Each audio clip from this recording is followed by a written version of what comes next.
Hola, Hola, profe. ¿cómo andan? No me dejaban entrar, me tenían ahí acorralada. No sé si Rodrigo está por ahí. ¿Cómo andan? ¿Todo bien? Hola, Rodrigo, Sí, ¿cómo sí. andas? Ahí Hola, le doy el hospedador y se lo pasa a Guada. Me parece que van a tener el power. Dale.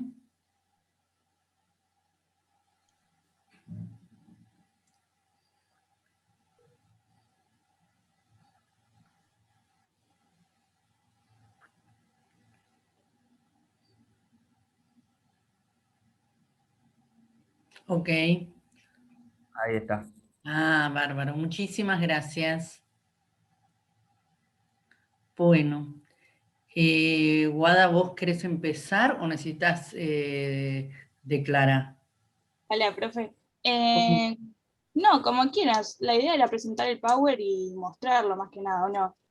Sí, y contarlo. Sí.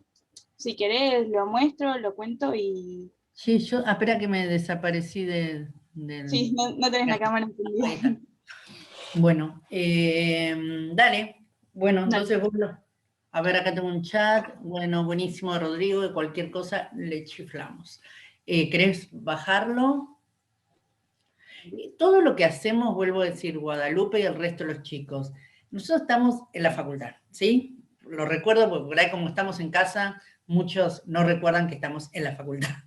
Entonces, todos nos vamos a manejar siempre como la facultad, desde la forma en que se expresan, los mails que me mandan, los chats, a cómo estamos hablando acá, ¿sí? Yo sé que es difícil, yo estoy ahora en mi casa y pasa la gente, que yo, pero tengo que estar pensando que me estoy manejando en un ámbito académico. Entonces empecemos a utilizar un vocabulario académico, a expresarnos, a pensar de una forma. En los mails que les mandé el otro día, a muchos sí, muchos no, les ponía esto, que veo que hablan de una forma muy coloquial. Sí, a mí me parece, o tal cosa, o no. No, cuando uno hace preguntas es para que ustedes investiguen y vayan desarrollando esa capacidad de expresarse. Sobre esto, siempre les digo, no somos biólogos ni veterinarios, que bueno, estamos trabajando con un libro en casa, encerrados, o en un laboratorio. Tenemos que tratar todo el día con gente y tenemos que, esto es vital, que nos comuniquemos, cómo lo expresemos. Mucha gente no entiende a veces lo que le estamos diciendo porque entiendo, son términos jurídicos que a veces, pero tenemos que hacer ese ejercicio, ¿sí? Entonces empecemos a practicar de acá. Entonces Guadalupe, si bien es un power lo que vas a mostrar, pensá que estás con futuros colegas tuyos y que vos también, pero es así, porque si uno no se la cree, mucho menos te lo van a creer los otros. Si vos seguís creyendo, o cada uno de ustedes cree todavía que está en el secundario, o bla, bla, bla, esto no funciona así.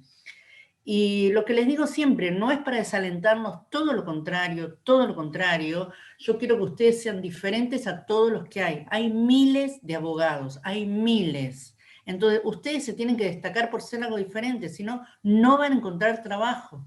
Yo les mostraría mi mail todas las mañanas. No recibo menos de 5 currículums todos pidiéndome trabajo. Y también lo que les cuento, mis 7 empleadas de la escribanía son abogadas. Eso no está bueno. A ver, para mí sí, pero no está bueno que profesionales sean empleados de una escribanía o de esto o del otro. Entonces, tienen que apuntar a ser mejores, distintos, ir buscando de la vuelta por dónde van a ir, no civil y comercial, lo que hacen todos, penal, tienen que ya ir pensando. Y bueno, y el expresarse en esta profesión es fundamental, porque realmente es lo primero que un señor te va a ver y te va a consultar y vos le tenés que vender. Vos vas a un negocio y te compras un suéter, te da el suéter. Acá le vendés seguridad, que es totalmente abstracto. ¿Cómo le transmito yo seguridad? Una de esas formas es hablando, ¿sí? Y expresándome y diciéndole, usted, esto, lo otro. Entonces, todo lo que hacemos es para practicar, ¿sí? Los trabajos, todo en beneficio de ustedes. Bien, dicho esto, te escuchamos, Guada, a ver de qué nos vas a hablar. Y otra cosa, yo como no manejo mucho expediente en mi profesión, justo ayer me llegó para hacer un usucapión, para hacer en realidad lo que hacemos nosotros pues en la inscripción, Y veo en la portada que lo primero que dice es Estado Civil / Estado de Familia. Nunca lo había observado yo eso, porque ya te digo, yo no trabajo tanto con expedientes. Entonces, y ahí, claro, empecé a pensar, qué importante que es esto, ¿no? Que diferenciemos lo que es el Estado civil, el Estado de familia, y este Estado que mucha gente tiene, que no es ni una ni otra, el conviviente, vivo con, etc. Bueno, dicho eso, te escuchamos todos en realidad. Bueno, yo iba a hablar de posesión de Estado y preparé Ujú. un PowerPoint que necesito que me pases ser administradora de Zoom para compartirlo. Bueno, a ver. Compartir pantalla, ¿no? ¿Dónde estaría ahora Creo que esto? cuando vas a participantes, donde está mi nombre, hay 3 puntitos. Ok. Guadalupe, Guadalupe más hacer operador. Sí, Perfecto. Bueno. Y después vos me lo pasás a mí cuando terminás. sí, dale. Si no seguís vos. Claro, no estaría buena. Dale. Voy a compartir pantalla. Perfecto. Díganme ustedes si se ve.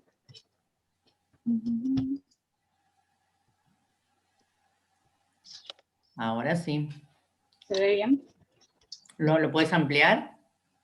A ver, ya te digo. Abajo con la copita esa lo hago yo siempre, no sé vos.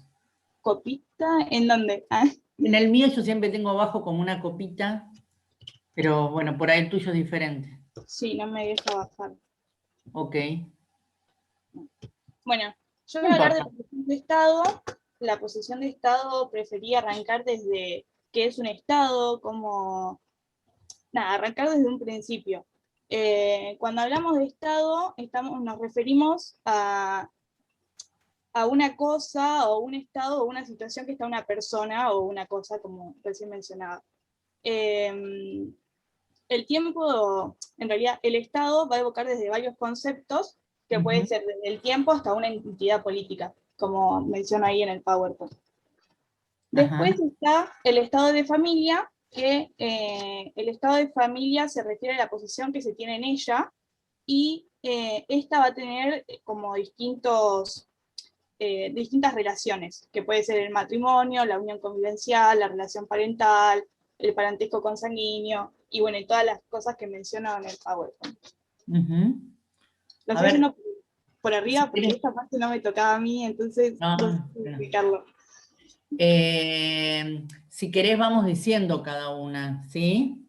Dale. Por ejemplo, el matrimonio, nosotros sabemos que acá hay dos formas. A ver, por un lado está el matrimonio civil y por el otro lado está el matrimonio religioso. Eso en principio. Lo que acá estamos hablando nosotros es de matrimonio civil, y yo les contaba que matrimonio civil solo es aquel que se celebra en el registro civil, ¿sí? No puede ser ante un amigo, un abogado, nada, solo en el registro civil, ¿sí? De hecho, en Capital Federal, en Cava, sí se permite. No, hubo una época, antes, por supuesto, antes de la pandemia, que, por ejemplo, cazaban en el Colón, cazaban en el Rosedal, hicieron como toda una movida interesante, te anotabas y entonces cazaban así de grupos de personas en determinados lugares. Y además en Cava también hay determinados escribanos que pueden ir a la casa de la gente y hacer el casamiento. Acá no, el casamiento solo es en el registro civil. Les va a pasar después que van a ir a casamientos y ahora es como que, no sé, contratan a la jueza y la jueza va a la fiesta y hace como una especie de celebración de matrimonio. Eso no es real, es todo, la verdad que a mí siempre me llama la atención y la verdad que me parece preocupante porque en un país que no conocemos las instituciones, la gente cree que se casa en la fiesta en Waikiki.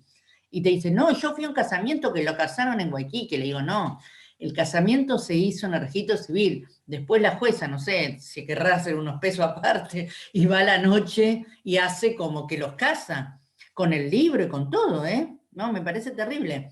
Pero bueno, solamente en provincia de Buenos Aires, en el registro civil, van ustedes, sacan turno. Y lo que hablamos alguna otra vez, tienen dos formas para elegir en el sentido del régimen de bienes: comunidad de bienes o separación de bienes. No digo más porque si no...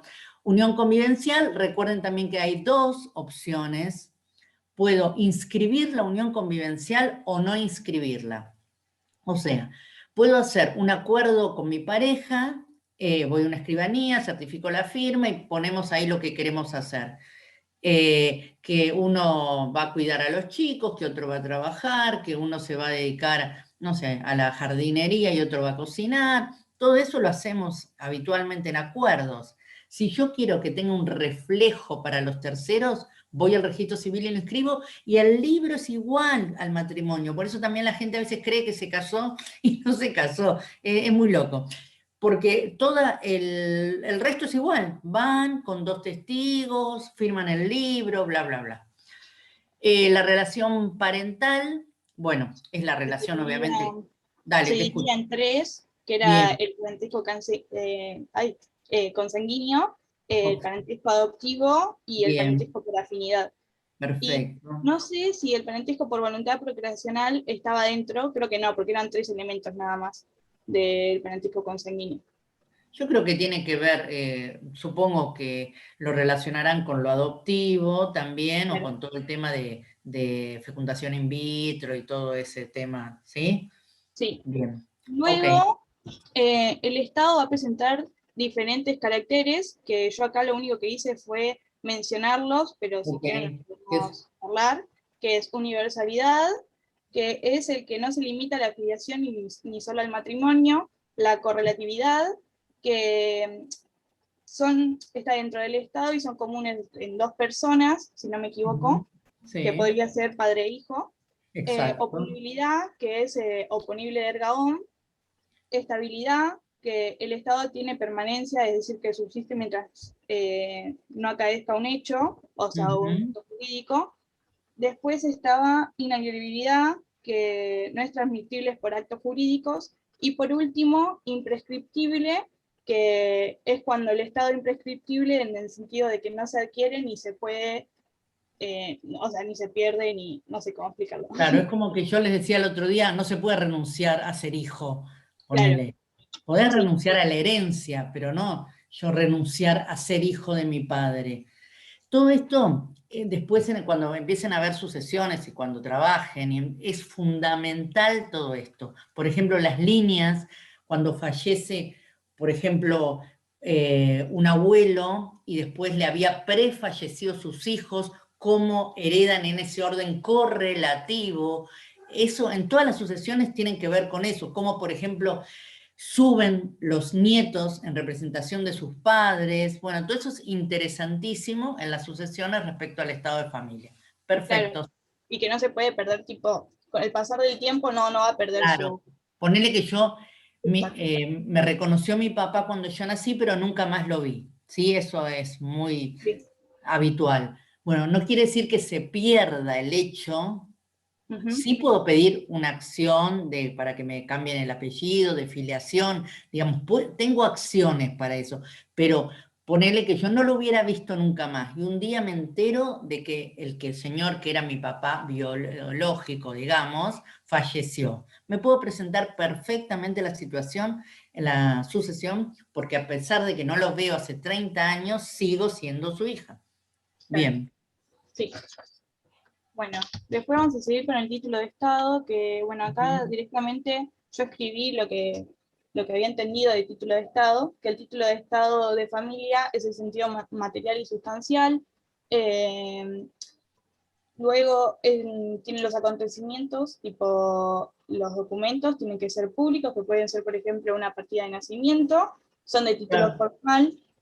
Lo que acá te Y está diciendo es cómo vos probás el título de Estado. Que no es que yo digo, no, yo soy. Cuando viene la gente de la escribanía también es muy gracioso, por algo muy habitual, que todos vienen y me dicen, vengo con mi mamá, qué sé yo, porque está viejita y tiene un departamento. Después empieza que la mamá es la mamá de corazón, ¿viste?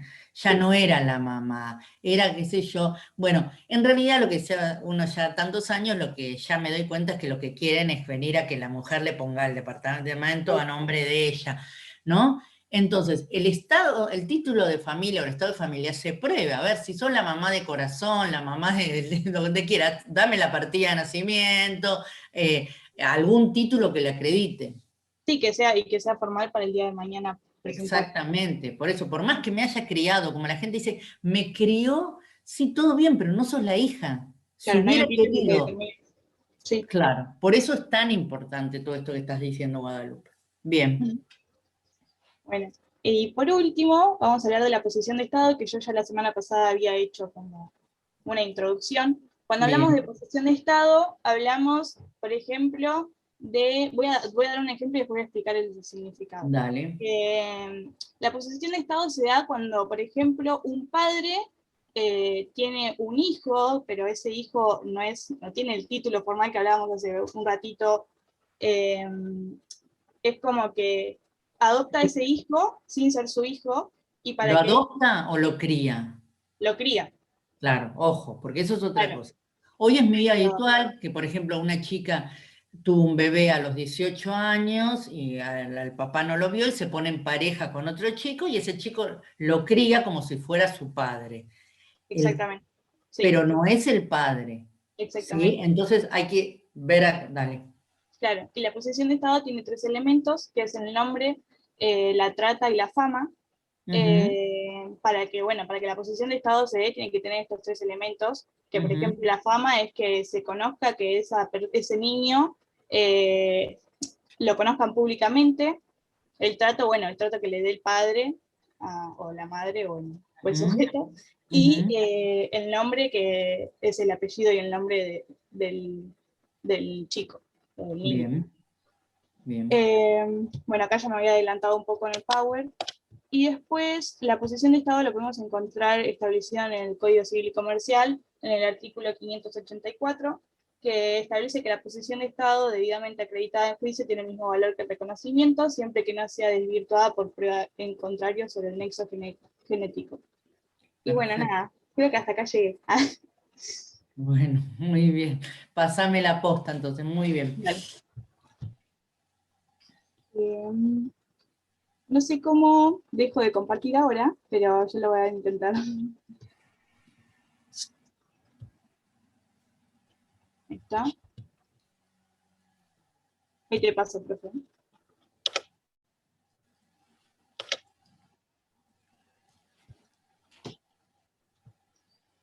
Ahí Listo. está. Bueno, listo, ¿entendieron? Entonces es sumamente importante, para todos los juicios y para todo esto, si tiene posesión de Estado o si realmente es el hijo, no es el hijo, ya le digo, tiene para muchísimas cosas, lo van a ver, sobre todo para el tema de sucesiones. Bueno, ahora vamos a corregir el trabajo entre todos, ¿sí? Así sacamos muchas de las dudas que tenemos.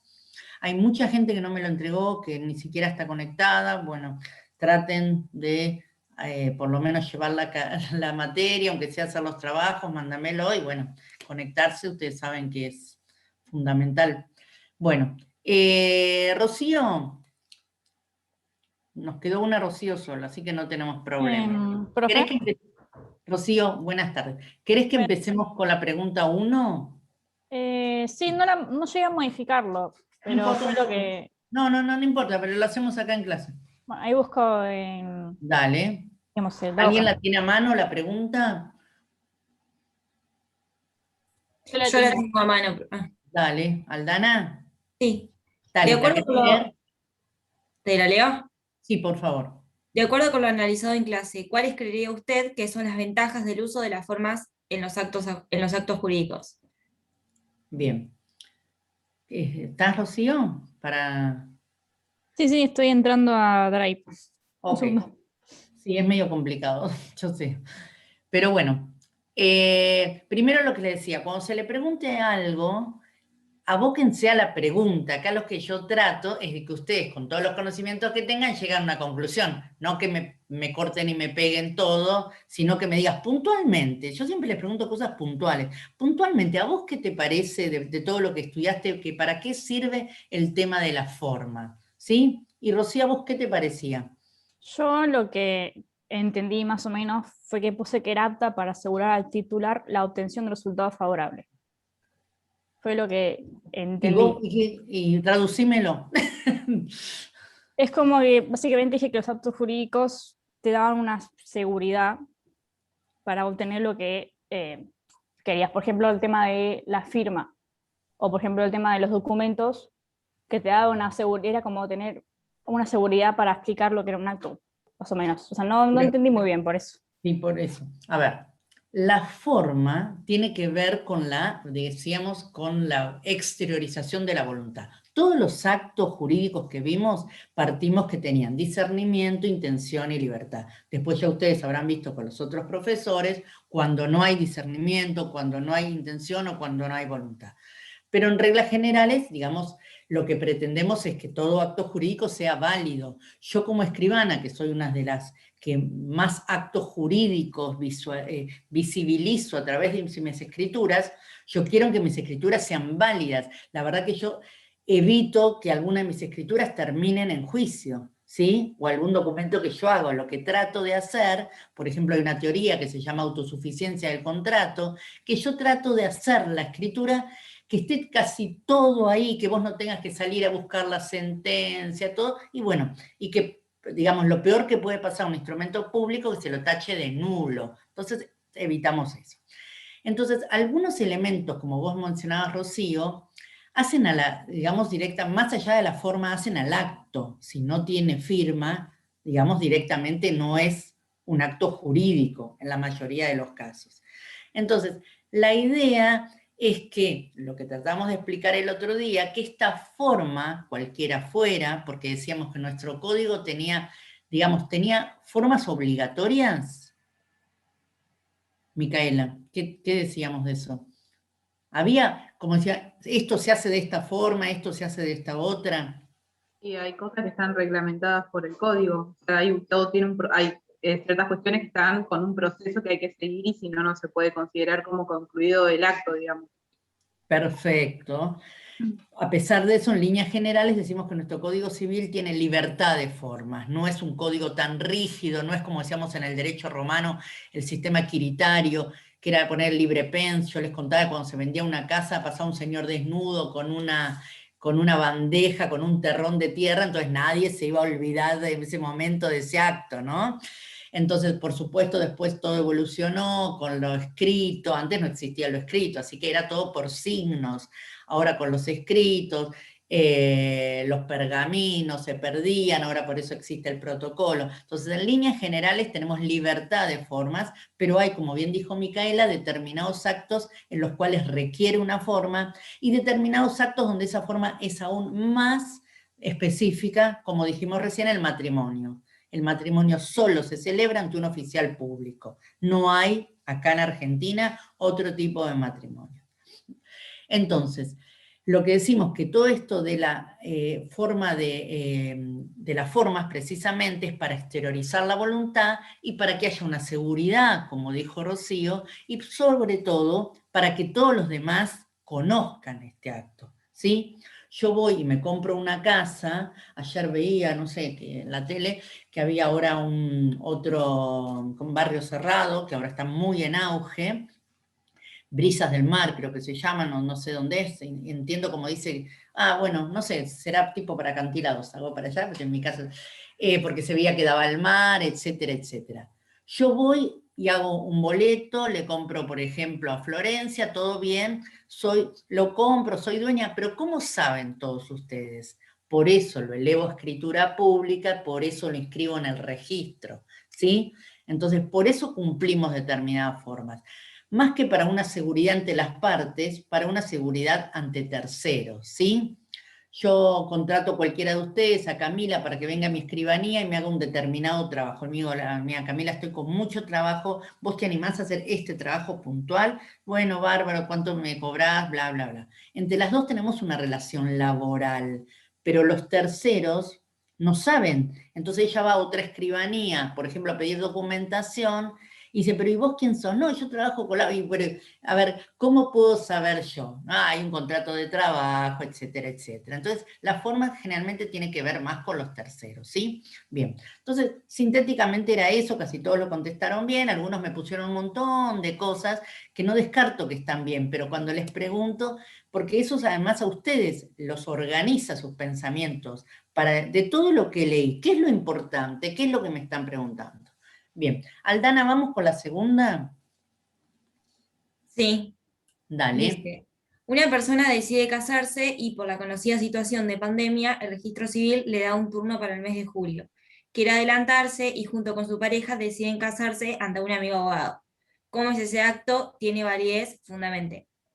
Yo puse que ese acto es la celebración del matrimonio, es un acto formal porque tiene una forma específica y no otra que es requerida por la ley, y es un acto solemne, por lo tanto no puede realizar este acto, no tendrá validez, porque la solemnidad implica que si se incumbe o se omite la forma determinada exigida por la celebración del matrimonio, causa la nulidad del acto, entonces no se puede casar ante un amigo abogado, tiene que casarse ante un oficial público.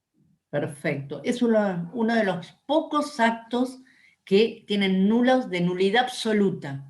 Porque si bien hay muchos actos nulos que vamos a ver después en el código, son de nulidad relativa. Casi todos se pueden confirmar. La nulidad relativa se puede confirmar. Últimamente me han llegado muchas escrituras en las que decía que compraba, por ejemplo, Salvador, que ahí lo veo que apareció, para sí y para su hermano menor de edad, quien oportunamente aceptará. ¿Está Salvador por ahí? Sí, profe, estoy. ¿Cómo te parece? Esta escritura dice que te vende Tamara y compras vos, para vos y para tu hermano menor de edad, quien oportunamente aceptará. A ver, pensemos juntos, ¿cómo te parece esa escritura? Ese acto, digamos, el hecho de que vos compres para vos y para tu hermano. Y yo soy mayor y mi hermano sería menor. Sí. Entonces tendría que estar ahí en un representante legal en forma de mi hermano. Exacto. Tendrían que haber comparecido tus padres, pero no sé por qué ya lo vi en varias escrituras viejas que lo hacen comparecer al hermano, como que A ver, por ejemplo, la figura era así, en la mayoría de los casos. Donan los padres a favor de sus hijos y dice que comparece, en este caso, Salvador, por sí y en representación de su hermano. Los hermanos no somos representantes legales de los hermanos. A ver, si fuera menor de edad, deberían haber comparecido los padres en ejercicio de responsabilidad parental. Y si el hermano de Salvador, por ejemplo, está en Costa Rica, surfeando, y entonces le dice, bueno, aceptá vos, ¿qué tendría que haber hecho el hermano de Salvador para que pueda firmar él? La emancipación.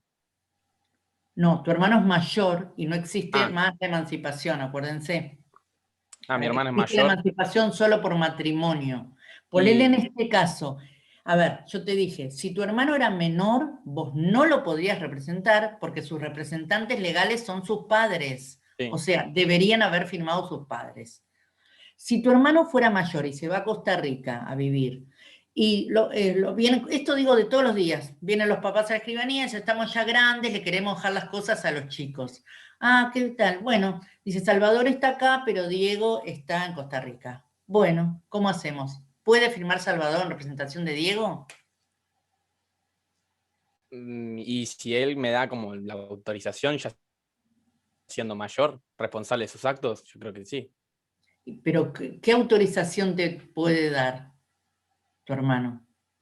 Y me tiene que dar una escritura pública, tiene que estar escrito Exactamente. que... Te tiene que dar un poder, y un poder por escritura pública.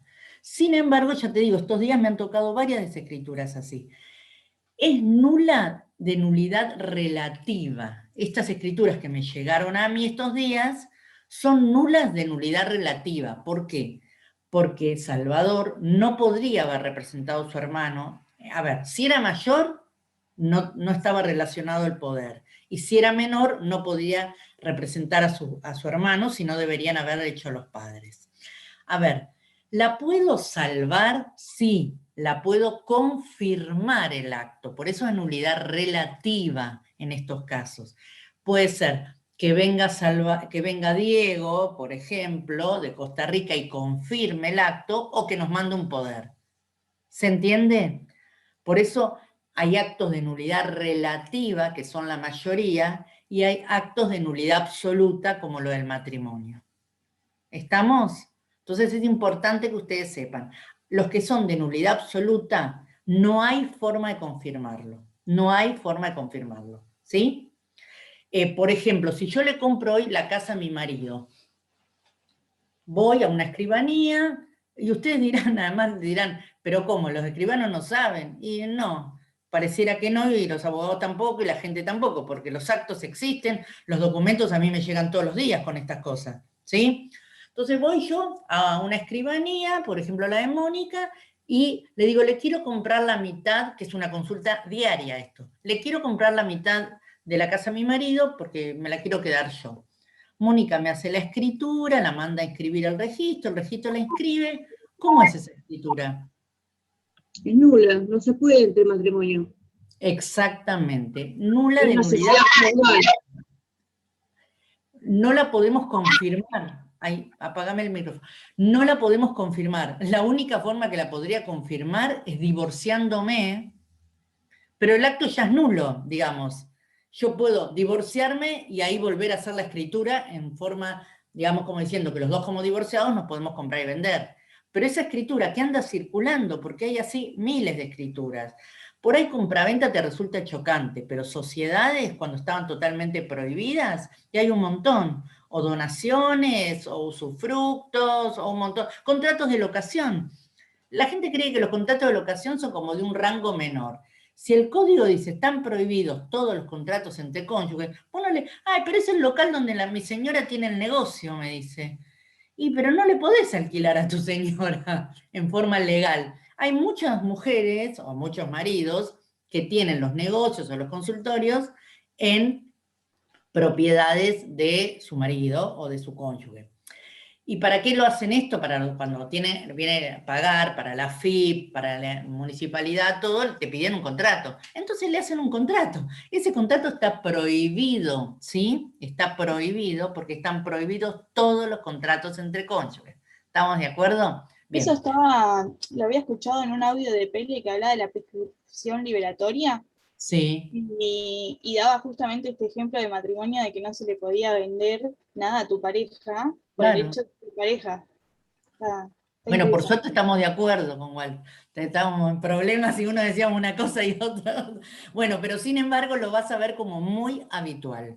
Como muy habitual. Este tipo, ya te digo, no tanto en una escritura, porque ahí ya les pedimos más cosas y ya, pero contratos de locación, como datos mutuos de dinero, ¿viste? Porque ahora todo el mundo, como tenés que justificar todo el tema del dinero, cuando llega esta época que tenemos que presentar ganancias, todo el mundo sale a dibujar los números para acá, para allá, para allá. Entonces, cuando no le dan los números, dice, hacele que, le dice el contador, además, se lo dice el contador, hacele que tu mujer te prestó lo que ganó en la escribanía, que te prestó 20.000 pesos y así me da. Y se lo hace. Es un contrato de mutuo. ¿Entendés? Las cosas tienen nombre. Yo sé que entre los maridos, mujeres nos prestamos entre los hermanos, pero eso se llama contrato de mutuo y es nulo porque es entre cónyuges. ¿Sí? Bien. Entonces, ahí para que vayan viendo entonces la escala que hay entre los de nulo nulidad absoluta, totalmente nulos de nulidad relativa. Y entonces en este último caso, en el segundo, decíamos... ¿Alguien que me termine de definir entonces la respuesta segunda? ¿Que no tiene validez el acto? Perfecto. ¿Qué es nulo? ¿De qué tipo entonces? Absoluto. Muy bien. Perfecto. Vamos con Laura. ¿Querés la 3? ¿La tenés a mano ahí la pregunta, Laura? Me quedaron poquitos, pero buenos. Estoy contenta porque todos los que están, siempre el grupo que quedó súper participativo, activa, muy bien todos los trabajos que hacen. Dale. Profesora, la 3 sería, Marcela tiene una hija y le quiere donar su casa. Redacta un instrumento privado en donde le manifiesta su voluntad que es que sea la dueña. Las preguntas son, ¿cómo es ese documento? ¿Tiene validez? ¿Y es similar al caso anterior o presenta alguna diferencia? Bien. Yo estoy casi, no lo hice al trabajo y pido disculpas, no importa. pero lo voy a hacer y lo voy a entregar. Pensemos, dale. Pero para mí es de nulidad absoluta, porque ese instrumento público no lo podría haber redactado ella, porque como hablaron las chicas anteriormente, esto todo tiene un protocolo a seguir. Bien. Entonces considero eso. O sea, si bien es similar porque no se están siguiendo las pautas, también considero que es de nulidad absoluta. Todos los casos que yo les doy son, por ejemplo, en un expediente agregan esto. agregan ustedes como abogados una carta o una nota en la cual la mamá le manifestó, y además, como yo le digo a mi clienta, no tengo duda que tu mamá te lo quería dejar, pero no es la forma. Y lamentablemente, por ejemplo, también, ella crió una mamá que estuvo toda la vida con un hijo, los otros 2 hijos hace años que no los ven, y la mamá le quiso dejar las cosas a ella, hace una nota con la mejor buena voluntad, diciendo que el día que ya no esté, que quiere que le quede esa casa a esa hija, que vive con esa hija, etcétera, etcétera. Estamos hablando de una donación de inmueble, ¿sí? Porque una casa es un inmueble. A ver, ¿le puede una mamá donar a una hija? Sí. ¿Le puede una mamá donar a una hija una casa teniendo 3 hijos más y siendo la única casa? En principio no, pero igual si lo hubiera hecho, el acto hubiera sido válido, si lo hubiera hecho por escritura, hubiera sido válido. Lo que tenían sus hermanos son 2 acciones, la de colación y la de reducción, que después la van a ver, en las cuales ellos van a poder pedir su parte, pero el acto no hubiera sido nulo de nulidad absoluta. Podría haber sido nulidad relativa, siempre que lo hubiera hecho por escritura. En este caso, cuando ustedes acompañan al expediente para ver si el juez, acá me pone, al ser de un instrumento privado no se requiere el oficial público. Claro, pero justamente en este caso no vale un instrumento privado, ¿sí? Está muy bien lo que acá me aclaran por el chat. Si hubiera sido un instrumento público, hubiera sido ante un escribano. Salvo, hay donaciones que creo que yo les conté, por ejemplo, si le donan al Estado, se hace vía administrativa, no se va a una escribanía. Van y hacen un acto administrativo, ¿sí? Yo no sé si les conté a ustedes que yo cuando falleció mi abuelo nos enteramos que habíamos heredado unos lotes por Lobería. Nunca habíamos ido a verlo. Cuando fuimos a ver había una escuela ahí. Bueno, obviamente se le tuvimos que donar los lotes al municipio, porque había la escuela, no íbamos a sacar la escuela. Entonces, lo que hicimos es un acto administrativo, ¿sí? A través nos contactamos con el consejo escolar, que tardaron como 10 años, pero bueno, y se hizo un acto administrativo. Fuimos y firmamos como una ordenanza, un acto administrativo en el cual decía que nosotros le donábamos al Estado, ¿sí? Si lo hubiéramos donado a cualquier otra persona, hubiéramos tenido que hacer una escritura. En ambos casos estamos hablando de instrumentos públicos, ¿sí? Uno de carácter administrativo y otro de carácter notarial. Y el otro tipo sería judicial. Por ejemplo, si ellos podrían haber hecho otra cosa, podrían haberlo hecho un usucapión, durante 20 años podrían haber... No era el caso porque nosotros estábamos pagando los impuestos y todo, porque no sabíamos que estaban ocupados. Pero ponele que ellos durante 20 años hubieran pagado los impuestos, nos hubieran notificado muchas veces y nosotros no nos hubiéramos, porque no sabíamos la verdad, no hubiéramos sabido nada, hubieran hecho una usucapión y ahí hubieran sido titulares de dominio por el tercer tipo de instrumento público, que sería el judicial. Hubiera una sentencia la cual deciera que durante 20 años estaban ahí, pagaron, y que los titulares, que éramos nosotros, nunca nos presentaron, entonces el juez declaraba que les instituía titulares del dominio a la cooperadora de la Escuela 24. Podría haber sido, ¿sí? ¿Se entiende? Ahí, por ejemplo, para que vean que la transmisión de dominio se puede transmitir por un acto notarial, por un acto judicial o por un acto administrativo. Pero en los 3 casos, como estamos hablando de inmueble, siempre instrumento público. Bien. Bueno, entonces, la mamá también yo les pongo estos casos para que piensen. ¿La mamá le puede donar a una hija? Sí. ¿Le puede donar solo a una hija? Sí. ¿Le puede donar por un instrumento privado? No. ¿Tiene algún tipo de efecto? No. ¿Sí? Es nulo de nulidad absoluta. Bien, vamos a la cuarta. Camila, ¿estás por ahí?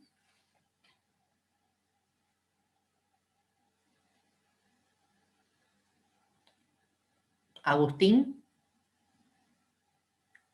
¿Tenés ahí a mano la cuarta? Lo hacemos entre todos igual. La tengo en el teléfono, la tengo que buscar en el teléfono. Bueno, ¿alguno que la tenga más a mano? Yo la tengo acá, si querés, profe. Dale, Florencia, bárbaro. Al momento de fallecer Juan, viudo y sin hijos, el sobrino encuentra una carta en su casa en la que dice: querido sobrino, esta casa y todo lo que tengo es para vos. ¿Cuál sería el valor de este instrumento? Y yo puse que ese instrumento no tendría valor porque, de acuerdo con los requisitos del testamento, no estaría cumpliendo con los requisitos, porque no tenía fecha, ni creo que viene el destinatario. Bien, bueno, acá también es algo bastante habitual. Ustedes saben, por eso en esta bastantes se equivocaron porque no tuvieron en cuenta el testamento hológrafo. Todos hablaban la mayoría me hablaba del instrumento del testamento por acto público. Hay dos tipos de testamento. Uno es el testamento por acto público y otro es el testamento llamado hológrafo, que es el que escribe de puño y letra. Pero ese testamento hológrafo tiene que tener muchas características, porque también, y sobre todo ahora que la gente vive tantos años y lamentablemente está muy sola, aparecen todas este tipo de notas en las cuales dicen que le dejó la cosa a una persona. Y que la verdad que lo veo yo todo el tiempo, es real. Se lo quieren dejar al que lo cuidó, al vecino, al del almacén, porque la verdad que están prácticamente solos, entonces lo quieren dejar. Pero lo hacen de una forma que no es la legal, digamos, en el sentido de que no cubre todos los requisitos. ¿Podemos hacer un testamento hológrafo? Perfectamente, y tiene la misma validez que un testamento por acto público. Ya les he comentado siempre que Favaloro hizo su testamento hológrafo, imagínense, ¿sí? Que ahora vamos a ver por qué la gente elige uno u otro. Bien, entonces, pero para hacer un testamento hológrafo debe diferenciarse bastante de lo que es una expresión de deseos o una carta. Entonces yo tengo que decir 5 cosas, pero las tengo que decir. Lugar y fecha, como dijo Florencia, tiene que estar bien determinado lugar y fecha. Ahora, si yo pongo en Mar del Plata, el día que comienza el invierno del 2021, aunque no diga que es el 21 de julio, igual se va a tener por válido, ¿se entiende? Entonces, que la fecha yo la pueda determinar, aunque sea en una época, no necesariamente que diga día y así tan. Pero, ¿esto para qué? ¿Para qué se imaginan que es tan importante lo de la fecha? Agustín, ¿por qué creerías que es importante lo de la fecha en un testamento? Y para poder verificar si se hizo con la persona estando en vida. Exactamente, si hizo, o capaz, sobre todo. o capaz, sobre ¿Sí? todo, sí. Si ya ahí le adulteran la firma, ya, digamos, estamos en problemas. Pero sobre todo de ver si esa persona medianamente estaba capaz o ya estaba con una demencia senil o un Alzheimer, etc. Entonces, por eso es importante lo de la fecha. Después lo único que tiene que decir básicamente es que, y yo de hecho cuando hay gente que no puede hacer testamentos por el costo o algo, se los redacto yo y él lo va escribiendo en mi escribanía. Le digo, mire, yo le voy a hacer muy económico, usted se sienta, yo le redacto y usted lo escribe. Y lo único que tiene que decir es instituyo como heredero. Es una palabra bastante difícil para la gente, pero de alguna forma que quede claro que lo que él está haciendo es nombrar a un heredero, que quiere que esa persona... Pero no estas palabras que generalmente ponen, es mi voluntad o sería mi deseo, eso queda como, digamos, una expresión de deseos. Y que lo que nosotros queremos y la ley quiere es que yo en este momento diga, mi heredera de todo es Fiorella, ¿sí? Le dejo todo a Fiorella, pero por eso la expresión sería instituyo heredero o nombro heredero, que esté la palabra heredero sería importante, ¿sí? Por supuesto que sería muy importante que pongan el nombre y el apellido y sobre todo si lo tuvieran el documento, porque como les cuento es muy normal que la gente diga le dejo todo a mi ahijado Tito y no sabemos quién es Tito, porque hay a muchos que le dicen Tito o el amigo Tito o el amigo, el sobrino, después el día de que fallece aparecen 44 Titos. ¿Te imaginás que tiene que ver con lo que habló Guadalupe? Con esto del Estado, de cómo la gente lo conoce. Todo, Tito, a ver, digamos, no tengo forma de probar que soy Tito, porque no hay una partida de nacimiento, no hay nada. Entonces, para evitar ese tipo de cosas, y además, lamentablemente, ustedes saben que es así, cuando fallece alguien que no tiene dedos, no tiene herederos forzosos. Me operé de la boca y no puedo hablar bien. Herederos forzosos, empiezan a aparecer todos, los vecinos, los primos, todos lo cuidaron, estuvieron hasta el último día, le tuvieron la mano, todo, ¿sí? Entonces tenemos que ser lo más preciso que podamos. Otra cosa. Sí. Vale, guay.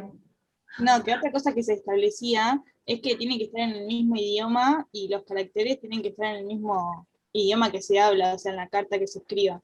Exactamente. Está leído en el Código Civil, en el artículo creo que 2477, que se establecía ahí el testamento hológrafo. Hológrafo. Sí. Y es sin H, porque toda la gente lo escribe con H. Es hológrafo con O, ¿sí? ¿Ven qué número me dijiste? 477. ¿Cómo? 2477. A ver, Creo. si estás en lo correcto.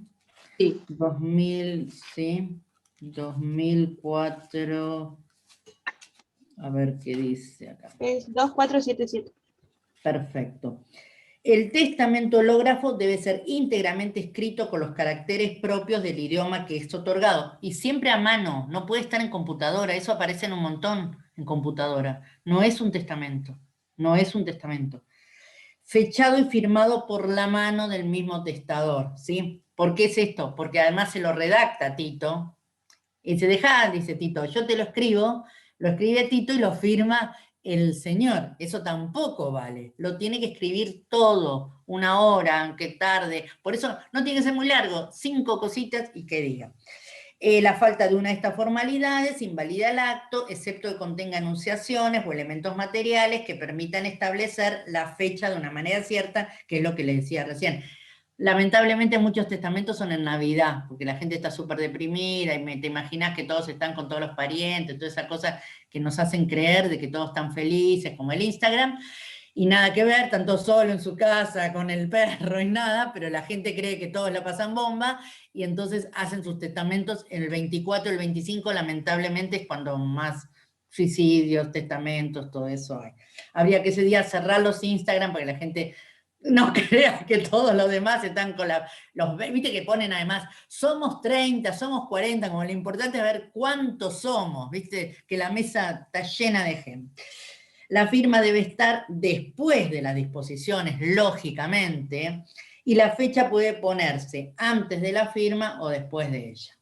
¿Estamos de acuerdo? Bien. Entonces, ese sería el testamento hológrafo. Acá no lo es porque no cumple todos estos requisitos. ¿Cuáles serían, se imaginan ustedes, las ventajas de un testamento hológrafo por un testamento por acto público? Más económico. Más económico, exacto. Más sencillo también, ¿no? A ver, un punto sí y no.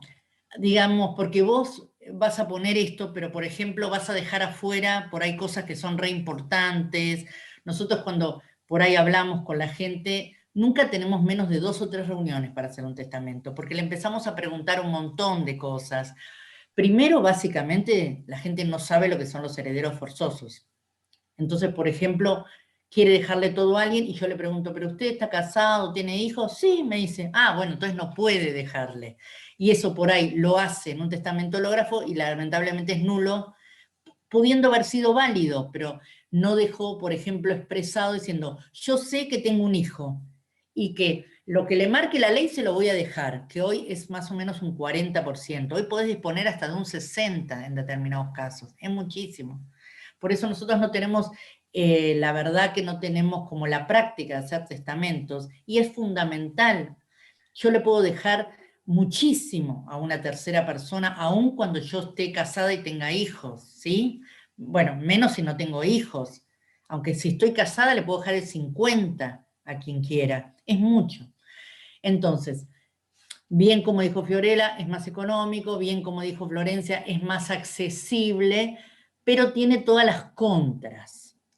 A ver, siempre por ahí digo que, tomando lo que dijo Florencia, que, por ejemplo, yo siempre digo, si a Favaloro hubiera ido a una escribanía a hacer ese testamento, seguramente el escribano hubiera prendido un poco las antenas y por ahí se hubiera comunicado con un familiar, porque le hubiera sonado raro que él manifestara todo tan detallado, tanta cosa como lo hizo.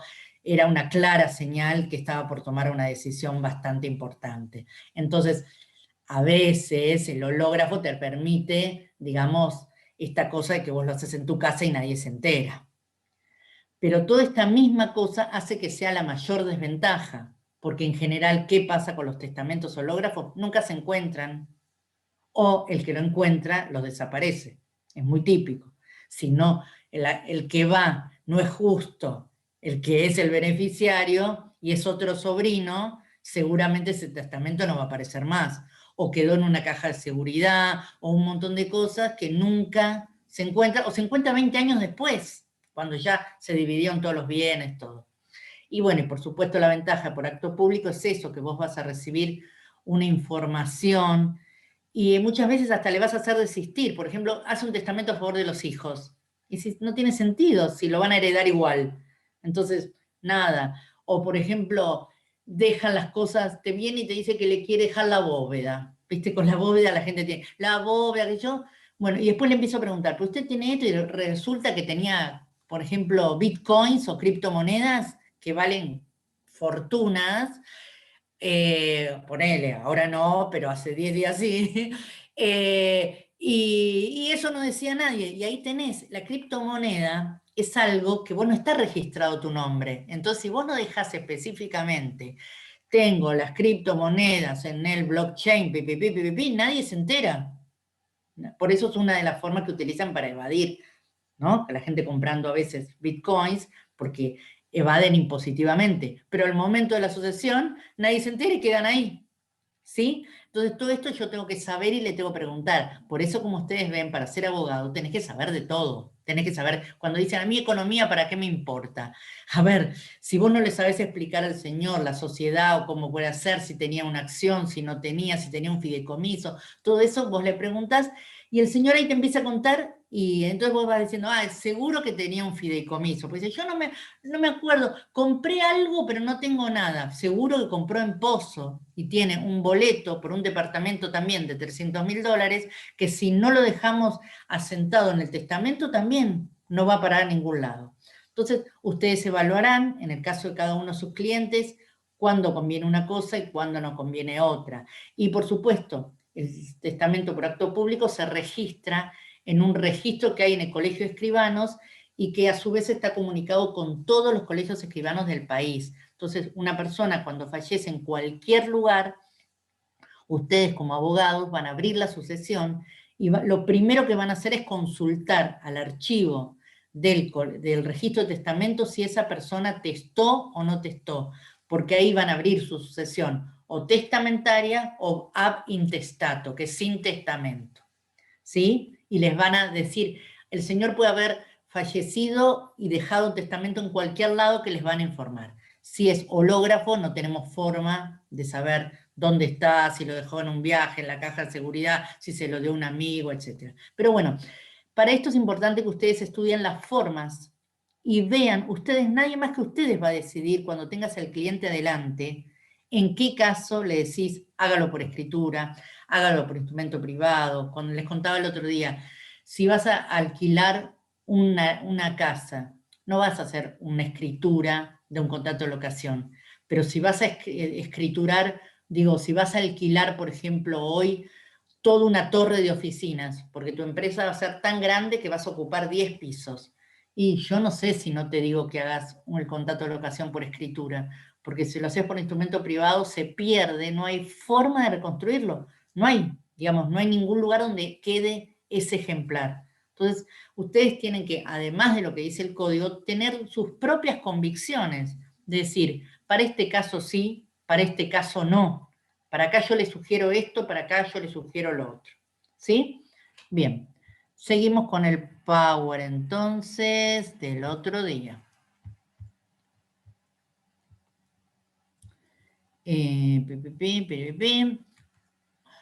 Habíamos visto las formas, lo que vimos recién, intención, discernimiento y libertad, y que los elementos externos, ¿sí?, hacen o no hacen a la forma esencial. que la forma esencial podía ser verbal, escrita, signos inequívocos y hasta en casos el silencio, que decíamos que no siempre el silencio se entendía como algo positivo, sino que en muchos casos podía ser como algo negativo, ¿sí? Cómo expresábamos la voluntad, que decíamos que tenían que ver a las solemnidades que la ley nos exige, que son las que fuimos viendo a lo largo de hoy de todos los ejercicios. Estaban los formales y no formales, y vimos que que en un aspecto habían desaparecido las formas tan rigurosas del derecho romano, pero había avanzado lo que era el formulismo. Y con eso hablamos de los contratos de adhesión, como los seguros, como el contrato de cuando voy al transporte, cuando compro algo con tarjeta de débito o de crédito. Entonces, desaparece el formalismo en cierta forma, pero aparece el formulismo, que tiene, como dijimos, sus ventajas y sus desventajas. Hablamos de los artículos que habla de libertad de formas, pero como recordamos, no ausencia de formas. Y hablamos de estas tecnologías que eran blockchain, firma digital y firma electrónica, que está dando paso a la firma hológrafa. A ver, muchos de los artículos del código ya dicen que cada vez que hablemos de firma hológrafa será equiparada a firma digital. Todavía esto no es tan así, pero bueno, fue un gran avance que en el 2015 ya se introdujera este concepto al decir que de acá en más se iba a ser reemplazada. Yo creo, como le dije el otro día, que pone la firma electrónica y que en realidad en esos artículos debería hablar de firma digital, que es firma electrónica sería el género y firma digital sería la especie. Hablamos de este tipo de nulidades, como dijimos recién, solemnes absolutos, matrimonio, testamento por acto público, en el caso que lo fuera, ¿no? Adopción, filiación, todo lo que tiene que ver con familia, curatela, discernimiento de capacidad. Los solemnes relativos, como el hecho de que Salvador compraba para su hermano, pero si bien era una nulidad, era relativa y lo podíamos salvar, confirmar, se llama confirmación del acto. Cuando estudian el código van a ver que habla confirmación del acto.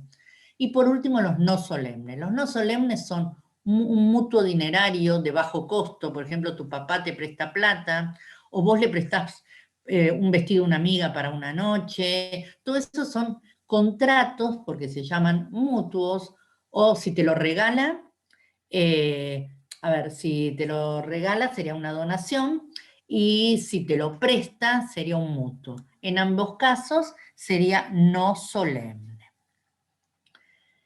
La forma y prueba, si bien en muchos casos van juntas, no siempre significan lo mismo.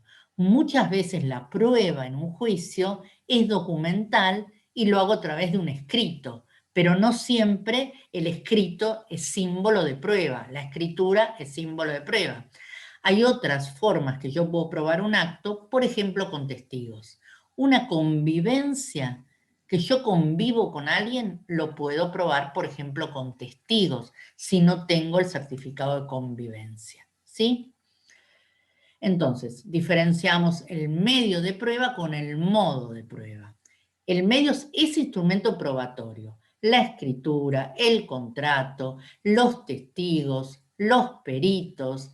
Hoy cuando Agustín me decía que podía ser que la fecha era importante en el testamento porque el señor podía estar muerto, ahí lo primero que van a hacer es llamar a un perito calígrafo que va a determinar a ver si esa firma es de una persona. Entonces yo voy a ofrecer ese medio de prueba que se designa un perito calígrafo para analizar si la firma fue puesta por Tito o por su tío.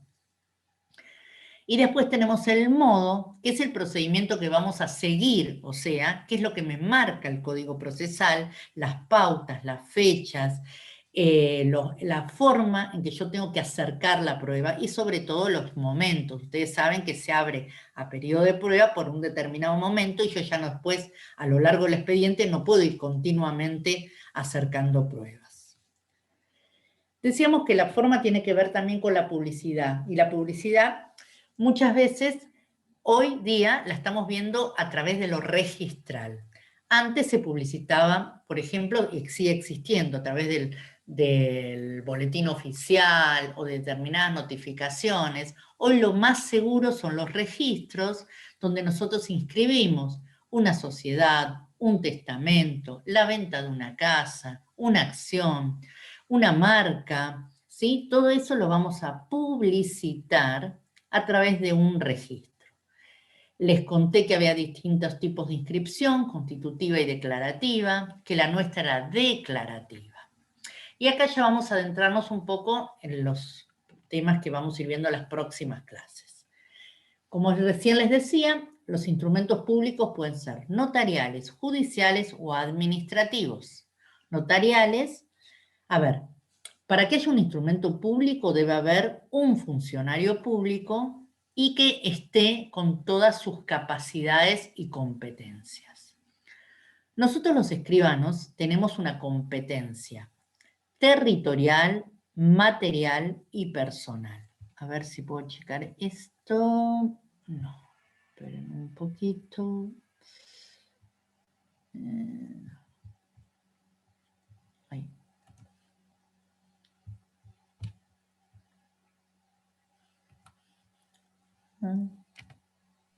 Profe, perdón, ¿puede Sí. repetir los 3 tipos de instrumentos públicos? ¿Eran notariales? ¿Cómo no? Tenemos los notariales, los judiciales y los administrativos. Gracias. Entonces, decíamos que para que haya un instrumento, espera que voy a abrir acá, para que haya un instrumento público, tiene que haber un funcionario público y que esté con competencia. ¿Qué quiere decir esto? Por ejemplo, si hay un juez que emana una sentencia, pero, por ejemplo, pasa mucho, no sé si se acuerdan cuando pasó a principio de año, esos campos que habían ocupado y que, bueno, había un lío, que se pasaban si le correspondía a la justicia de Entre Ríos, a la justicia... Bueno. Exactamente, bueno, hay muchos de los actos que se hicieron, que eran, digamos, sentencias o actos dispositivos judiciales, no eran, en realidad, no eran válidos porque el juez no tenía competencia, había asumido una competencia de actos que, por ejemplo, a ver, para dar un ejemplo, en el caso de drogas tienen que intervenir los jueces federales. Entonces, si un juzgado civil y comercial saca una sentencia referente a un acto que tiene que ver con drogas o estupefacientes, aun cuando es un instrumento público, no goza de validez porque ese juez no tenía competencia, ¿sí? Por ejemplo, los escribanos tenemos competencia territorial solo en un distrito. Yo solo soy escribana del Partido General Pueyrredón. Si yo fuera a Miramar, hiciera una escritura, hiciera un acta, ¿es un instrumento público? Sí, pero sería nulo, de nulidad absoluta, porque yo no tengo competencia en ese lugar. Entonces el instrumento no solo tiene que estar firmado por un oficial público, sino ese oficial público además tiene que estar en uso de sus facultades y competencias. Luego veíamos los instrumentos particulares firmados, que es lo que antes en el código le llamábamos los instrumentos privados. Un recibo, un pagaré, un contrato de locación, un boleto de compraventa. Y muchísimos más. Y después también teníamos lo que son los instrumentos particulares no firmados, que esto es una gran introducción del código del 2015, en el cual habla de todas estas pruebas que vamos a usar nosotros, que no solo son un papel. Por ejemplo, decíamos los mails, los audios, los chats, las fotos, las filmaciones, los drones, bueno, un montón de otros medios de prueba que son instrumentos Recuerden también acá hay un género-especie. Documento es el género, instrumento es la especie. Y dentro de los instrumentos estamos instrumentos públicos, instrumentos particulares firmados e instrumentos particulares no firmados. Entonces, documento el género, como les decía, cualquier elemento material con aptitud de representar un acto hecho jurídico. Un cuchillo con sangre, una piedra, un celular, ¿sí? Y después está específicamente el instrumento que ya hablamos de ese documento escrito, en el cual yo generalmente vuelco un acto jurídico. Hablamos de la firma, que decíamos que era cualquier trazo, pero que tiene que tener la característica de que sea mi modo habitual. Mi modo habitual de expresarme con esa firma, ya sea un punto, una raya, un cuadrado, pero siempre tiene que ser, por supuesto, puesto al pie. Los documentos en realidad se firman una sola vez y al pie. Lo que pasa que a veces, por ejemplo, cuando ustedes firman un contrato de locación, les hacen firmar en todas las hojas, eso para evitar que les cambien las hojas. Pero en realidad los documentos se deberían firmar una sola vez y al pie. Hablamos de los tipos de firma, que sería la hológrafa, la digital y la electrónica. La hológrafa es esta de puño y letra que hablamos recién, la digital y la electrónica. La electrónica sería el género, la digital la especie. La electrónica podía ser esta firma que yo tengo que me dan, por ejemplo, en el caso de ustedes del Colegio de Abogados, o la que utilizo para los bancos. Y en cambio la digital tenía, yo les contaba, como dos sistemas de seguridad. Una clave pública y una clave privada. En el caso de los profesionales, por ejemplo, en el caso de los escribanos, tenemos una firma digital que es para todo lo judicial, dependiendo de la Suprema Corte, y otra firma digital que es para todo lo que tiene que ver con la actividad notarial. En ambos casos yo tengo dos claves, una de las cuales conserva, en este caso, el ente regulador, que sería la Suprema Corte, y en el otro caso, el Colegio de Escribanos. Ellos tienen cada uno una parte de mi clave y yo tengo las dos, ¿sí? Entonces, cada vez que yo voy a hacer una firma digital, tanto en un expediente como en un acto notarial, ellos van a validar mi firma. Porque para que haya firma digital, siempre tiene que haber un ente validador.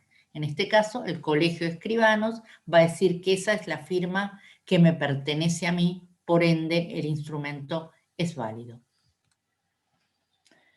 ¿En qué debe consistir la firma? En el caso de la hológrafa, en el nombre del firmante o en un signo. Y como decíamos recién, la característica principal no es la rúbrica, no es que escriba el nombre y el apellido, sino que sea la habitualidad. Los instrumentos públicos dijimos que son declaraciones escritas de voluntad que requieren para su validez el cumplimiento de una serie de requisitos. Y acá ya empezaríamos a hablar específicamente de lo que es el escribano y cuáles son las funciones. Sobre todo tiene que ver con que el escribano es el mayor emanador de instrumentos públicos, que son las escrituras.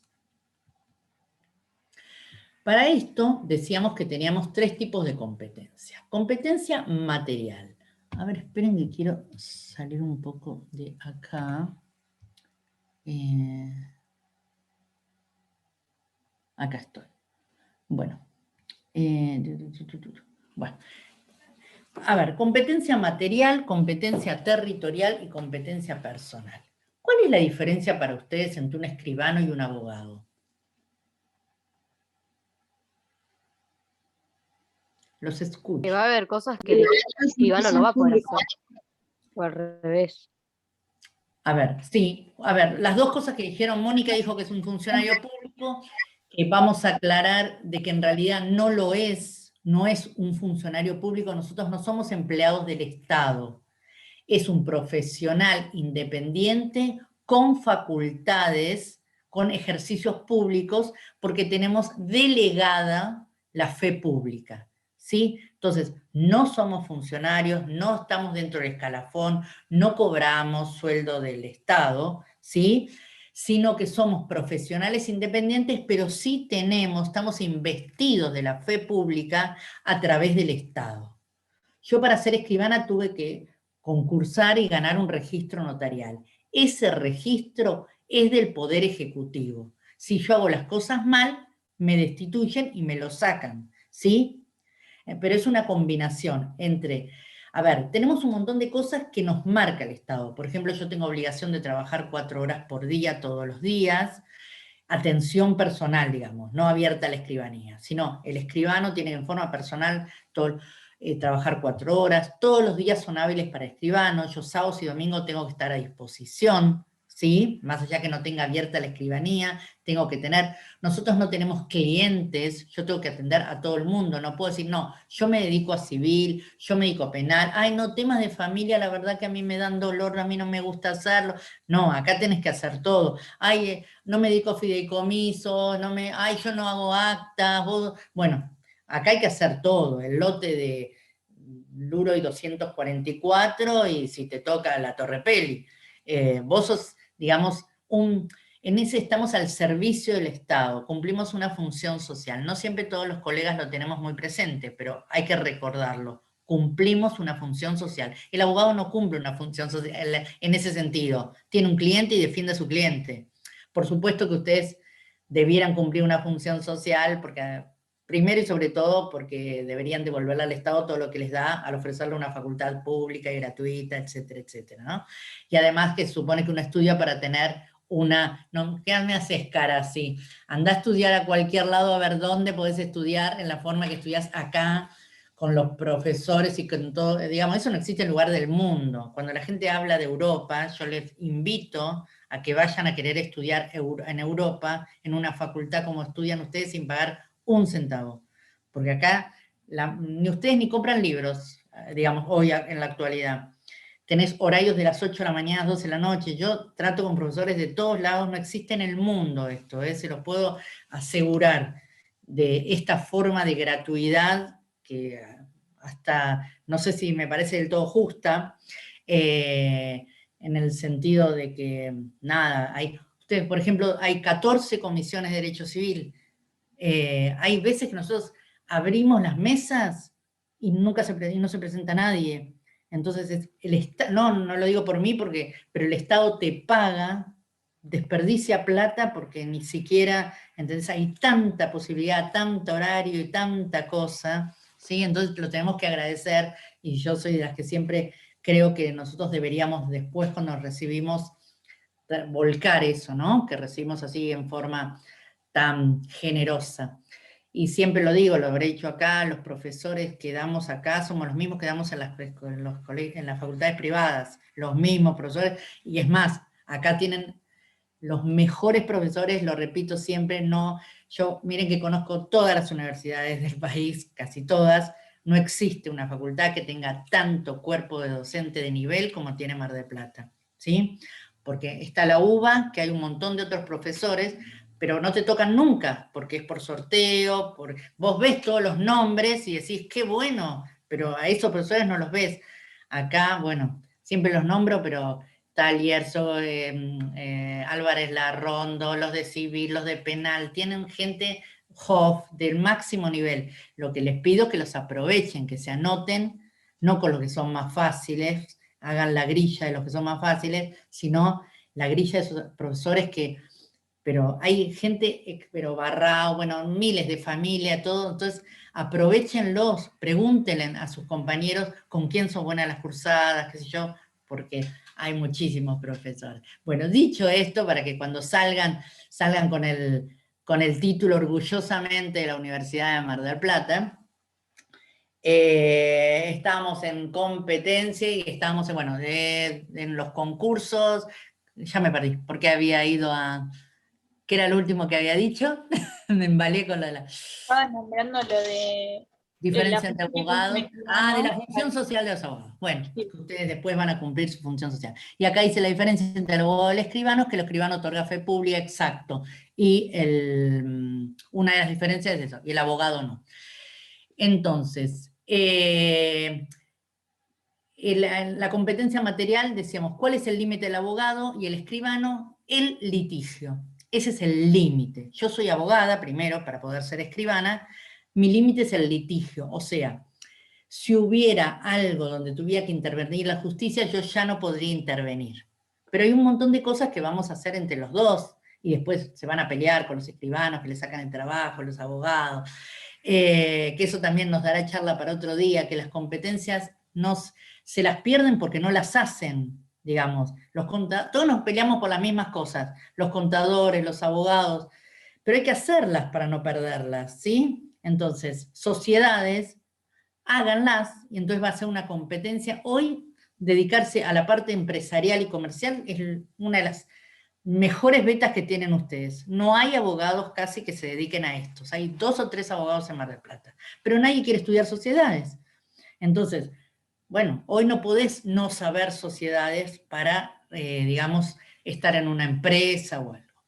Entonces, el límite es el litigio. En cuanto yo veo que hay un litigio, pero no lo digo por el hecho de una pelea, sino algo que tenga que ver con lo judicial, ahí ya el escribano no puede actuar, sino va a actuar el abogado.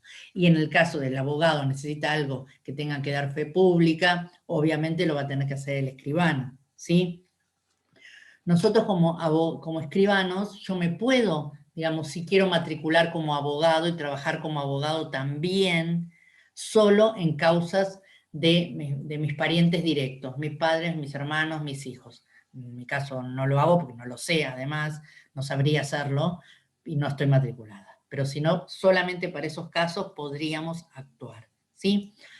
Bueno, esos 2 palabras de cada competencia y seguimos la próxima clase. Entonces, competencia material es eso. ¿Cuál es el límite de lo que el escribano puede hacer? ¿Cuál es el límite de lo que el abogado puede hacer? En cuanto a la competencia territorial, hay diferente de ustedes pueden trabajar en todo el país si se matriculan en cada uno de los colegios y pagan la matrícula del Colegio de Abogados de Mar del Plata, de La Plata, de Bahía Blanca, etcétera, etcétera. Les va a pasar, espero que sí, porque sus clientes van a tener empresas en todo el país. Entonces ustedes van a poder litigar en todo el país. Si van a ser Micaela, la abogada IPF, va a tener que colegiarse en todos los colegios para va a actuar en el sur, en el norte, en todos lados, ojalá les pase, ¿sí? Bueno, nosotros no, solamente yo tengo competencia en mi partido, que como les decía, era General Pueyrredón, de ahí no puedo salir. Yo trabajé 10 años en Necochea, tenía registro en Necochea, solamente podía actuar en Necochea. Todos mis amigos, mi primo decían, ay, ¿por qué no me haces la escritura? Porque no tengo jurisdicción en Mar del Plata, porque mi registro era de Necochea. Yo solo podía trabajar en Necochea, ¿sí? Bien. Y por último, lo que les dije, la competencia personal. El escribano no puede actuar en ningún acto en los que un pariente hasta el 4º grado de consanguinidad y 2º de afinidad forme parte o esté interesado. ¿Qué quiere decir?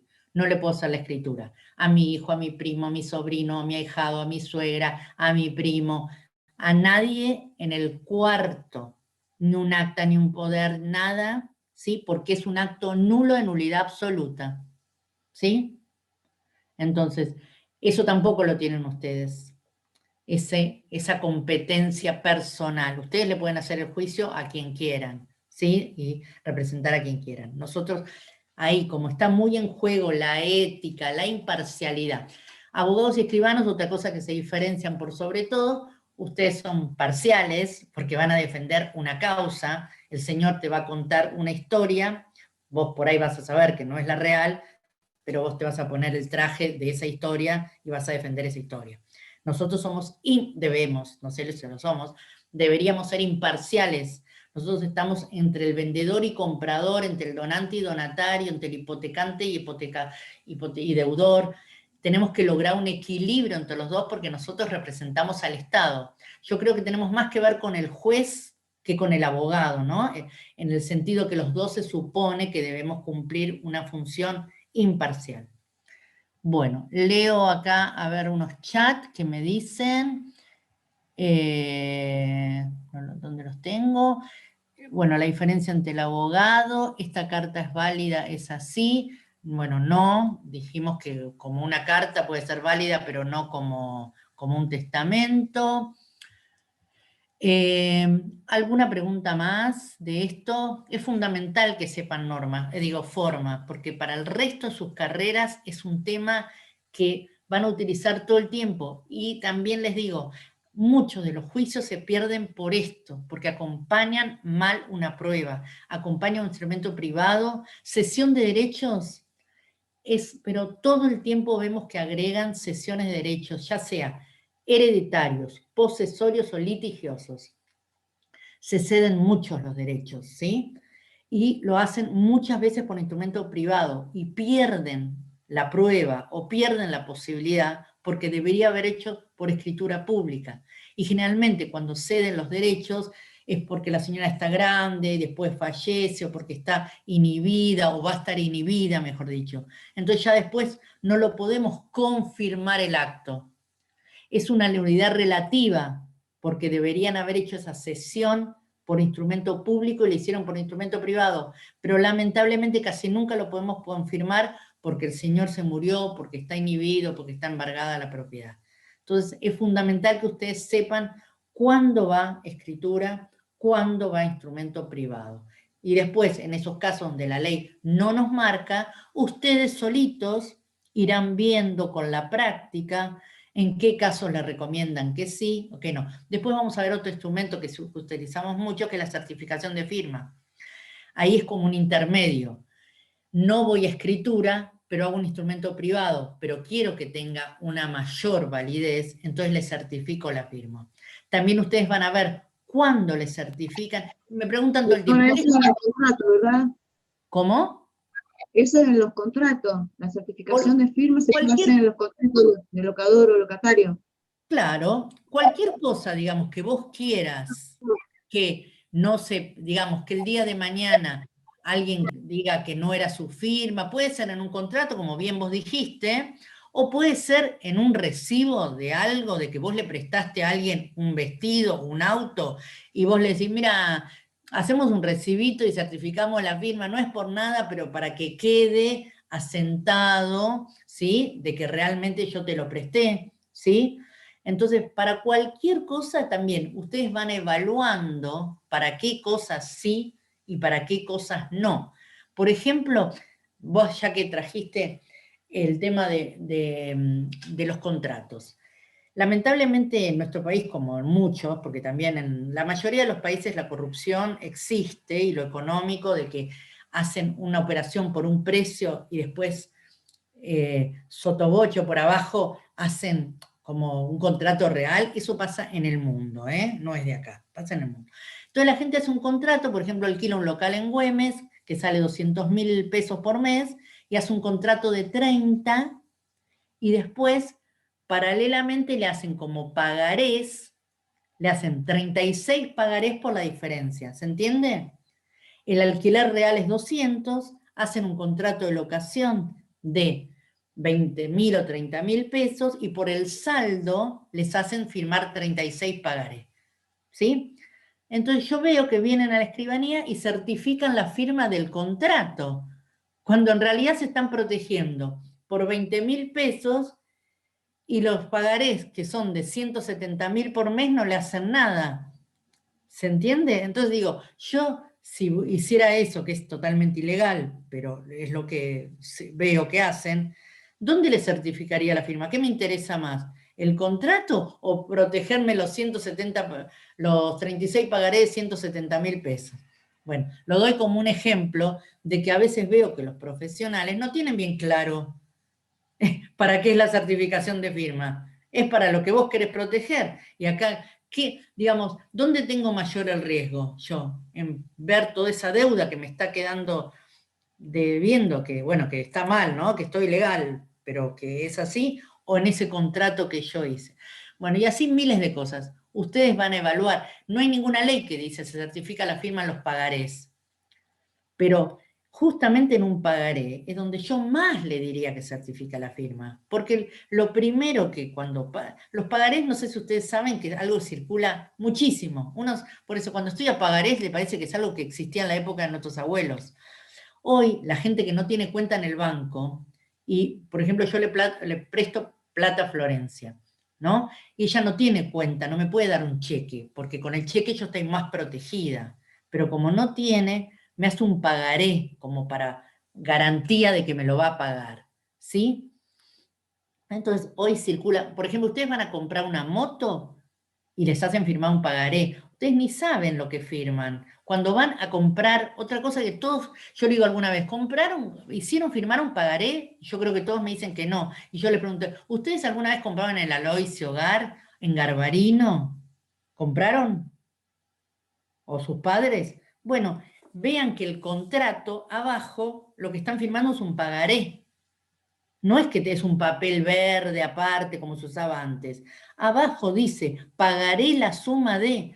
Ahora, por ejemplo, si están enfermos y los van a internar, mientras usted lo interna, su familiar está abajo firmando un pagaré, porque hoy no entras a ninguna clínica sin firmar un pagaré, porque si vos después tu operación o algo sale un montón de plata, la obra social no te la va a cubrir. Entonces eso que tu mamá firmó sin saber lo que era, porque no es que le dicen, está firmando un pagaré por 50.000 pesos.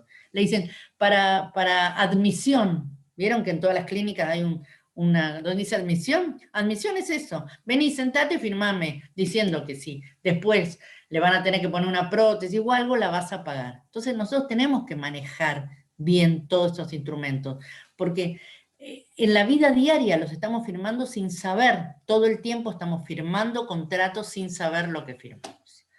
Bueno, seguimos, la próxima clase también con todos instrumentos, documentos y todo, en forma de prueba. Vamos a ver la bolilla 23 por si ya la quieren ir leyendo, ¿sí?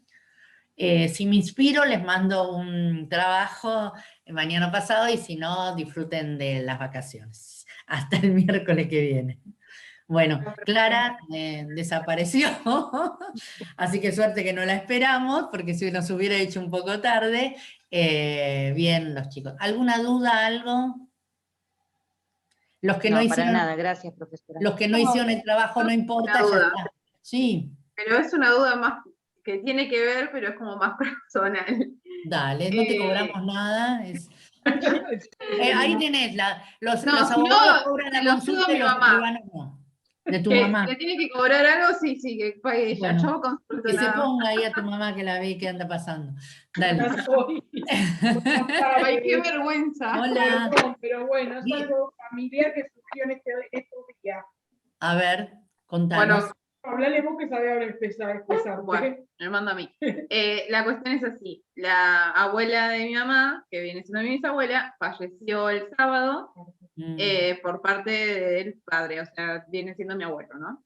El tema es así, mi abuelo está inhibido y todo lo que ha quedado, que está a nombre de mi bisabuela, que es la abuela de mi mamá, que la duda es esta, si a él igual le corresponde, o sea, por sucesión, cuando haya que hacerla, a mi abuelo ese 50%, porque son 2 hermanos, o pasa directamente a los nietos ese... No, todo lo contrario. Los acreedores van a estar esperando dichosos abrir la sucesión. Es más, si tu mamá o tu abuelo no la quiere abrir, los acreedores la van a abrir, porque van a decir que ingresen los bienes para poder embargarlos. Vos recordá que la inhibición tiene que ver con la persona, y se supone que lo inhibieron a tu abuelo porque los bienes no alcanzarían o no tenía bienes como para cobrarse, porque primero se embargan los bienes, después se inhibe a la persona. Esa es la forma. Primero tenés que ir contra los bienes. El Estado no hace eso, la AFIP te inhibe a propósito y mal, pero lo hace. Entonces vos tendrías que decirle, si tenés bienes, tenés que pedir una sustitución. Decirle, te ofrezco la casa, levantame la inhibición. Eso es una posibilidad. Tu abuelo está inhibido, no puede hacer lo que yo te dije hoy de ceder los derechos hereditarios, porque está inhibido, ya no puede. Así que lamentablemente tienen que abrir la sucesión y con la parte que a él le corresponde pagar eso, si no les traba la sucesión y ustedes no van a poder avanzar. Porque no pagó, sigue inhibido todavía. Sí, las inhibiciones son por 5 años. Las inhibiciones son por 5 años, pero ustedes como abogados la pueden ir renovando todas las veces. Entonces, lo que podés hacer es pedir una sustitución de garantía, que te conviene, porque si no, no vas a poder hacer nada. Entonces ofreces, decís, bueno, tengo este lote, cóbrense de este lote, pero déjennos continuar con lo demás, porque si no, nadie cobramos. Eso lo tenés que hablar con vos, Micaela, que ya estás aceitada, eso vos lo podés hablar. Y sí, y así se aprende. Sobre todo se aprende cuando te toca en algo tuyo. Vos podés ir al abogado y decirle, mira, la deuda es de 10.000, te ofrecemos este lote, que puede ser de él o de cualquiera, porque la gente lo que quiere es cobrarse. Entonces, sustituimos, embargame el lote, levantame la inhibición y te vamos pagando. Claro, así se puede seguir procediendo con lo Claro, que es la porque si no te quedó ahí. Por eso hay tantas casas, por ejemplo, acá en Mar del Plata abandonadas, porque uno de los herederos está inhibido y nadie quiere pagar. Los hermanos dicen, no, yo no voy a, ¿por qué lo voy a pagar? Y entonces así están. Eso nos pasó ya Y nos también. pasó ya, Bueno, doctora. todo lo Nos que- pasó. terrenos, así que Dos sí. Nos pasa a todos. Todo lo que yo les cuento nos pasa a diario a vida. todos. A todos. Bueno, cualquier cosa me mandas un mail, igual si te puedo ayudar. Bueno, Gracias, profe. Disculpe por la adiós. demora. Hasta luego. Nos vemos. Gracias. Chao, Mónica. Chao, Salvador. Chao, chicos. Chao, profe. Adiós. Chao, profe.